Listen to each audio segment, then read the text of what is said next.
गांव की बहू। क्या सावित्री, मैंने सुना है कि मालती की बहू ने अपने सास ससुर को घर से निकाल दिया है। अब क्या कहूं, आजकल की बहुओं का कोई भरोसा नहीं है, कब क्या कर दें। मालती की बहू को देखकर कौन कह सकता था कि वो ऐसी निकलेगी। तू सही कहती है। आजकल की बहुओं को देख मुझे तो बड़ा डर लगता है। कहीं मेरी बहू भी ऐसी निकल गई तो। नहीं नहीं, मैं तो गांव की सीधी सादी लड़की से अपने बेटे की शादी करवाऊंगी।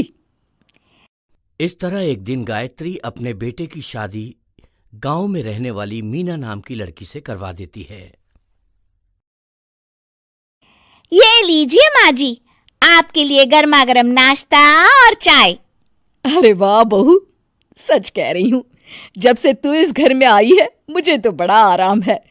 तेरे जैसी बहू तो किस्मत वालों को मिलती है। का माँ जी, अब इतनी भी तारीफ मत करिए ना। धीरे धीरे मीना गायत्री की चहेती बन जाती है और मीना भी गायत्री को कभी शिकायत का मौका नहीं देती थी। फिर एक दिन, ये ले बहू, आज मैं बाजार से तेरे लिए साड़ी लाई हूं। साड़ी देखते ही मीना का मुंह लटक जाता है। का माँ जी, ये भी कोई साड़ी है? ना, मुझे तो बिल्कुल पसंद नहीं आई। अरे लाना ही था तो कोई अच्छी महंगी वाली साड़ी ले आती मेरे लिए। आप तो ये सस्ती साड़ी उठा लाई। मुझे नहीं ना चाहिए आपकी ये साड़ी, आप ही पहनिए इसे। अरे ये क्या बहू, तू तो आजकल कुछ ज्यादा ही नखरे दिखा रही है। मैं इतने प्यार से तेरे लिए साड़ी लेकर आई हूं और तू है कि उल्टा मुझे ही दो बातें सुना रही है। अरे माँ जी, आप अपने लिए तो बड़ी डिजाइनदार और महंगी महंगी साड़ियां खरीदती हैं और मेरे लिए ये सस्ती साड़ी ले आई। आप समझती हैं कि मैं गांव से आई हूं इसलिए मुझे कुछ नहीं पता। हाँ, अरे कुछ नहीं, तुझे शहर की हवा लग गई है बहू। इस तरह दोनों सास बहू में रोज किसी न किसी बात पर लड़ाइयां शुरू हो जाती थीं। एक दिन गायत्री अपनी कुछ सहेलियों को अपने घर चाय पर बुलाती है। अरे बहू, मेरी सहेलियों के लिए बढ़िया चाय नाश्ता तो बना दे। अरे माँ जी, अभी ना मेरे पास बिल्कुल भी समय नहीं है। मुझे ब्यूटी पार्लर जाना है। चाय नाश्ता आप ही बना लीजिए। हाँ, तू कब से ब्यूटी पार्लर जाने लगी है? शहर आए 2 दिन नहीं हुए और देखो महारानी के नखरे शुरू हो गए। बस भी करिए माँ जी, आपसे बहस करने के लिए मेरे पास ना बिल्कुल टाइम नहीं है।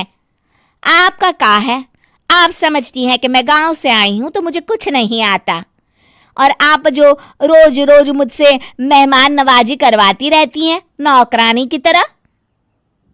मीना के कमरे में जाते ही, अरे ये क्या गायत्री, तू तो अपनी बहू की बड़ी तारीफ कर रही थी, लेकिन ये तो तुझे कुछ समझती ही नहीं।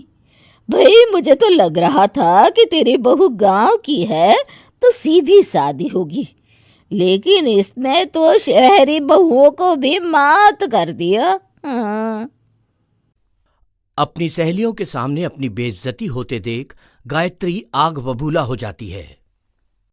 अरे क्या शहर और क्या गांव, मेरी तो किस्मत ही फूटी थी जो मैं इसे बहू बना के ले आई। भगवान जाने आगे और क्या क्या करेगी। अब तो मुझे कुछ ठीक नहीं लगता।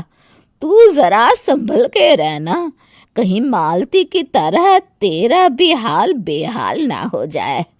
अच्छा, अब हम चलते हैं। अपनी सहेली की बातें सुनकर गायत्री थोड़ी घबरा जाती है। अरे ये सुशीला क्या बोलकर चली गई, कहीं इसकी बात सच ना निकल जाए। दूसरी तरफ मीना सारी बातें सुन लेती है। अगले दिन से गायत्री अपनी बहू से कोई काम करवाने से पहले 10 बार सोचती थी। ज्यादातर काम वो खुद ही कर लेती थी। अचानक अपनी सास में आए इस बदलाव को देख मीना, लाइए ना माँ जी, मैं कर देती हूँ ना काम।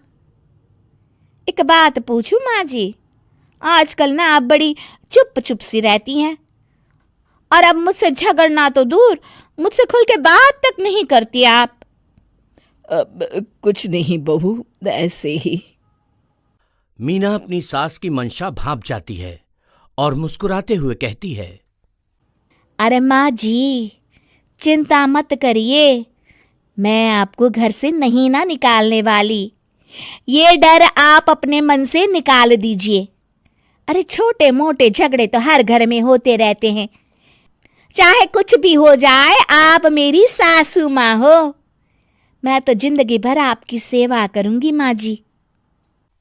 अपनी बहू की बातें सुन गायत्री को एक प्रकार का संतोष होता है और उसकी सारी चिंताएं दूर हो जाती है। गायत्री अपनी बहू को गले लगा लेती है। मुझे माफ कर दे बहू, मैं तुझे गलत समझ बैठी थी। कोई बात नहीं माँ जी, ये ना घर घर की कहानी है। हाँ,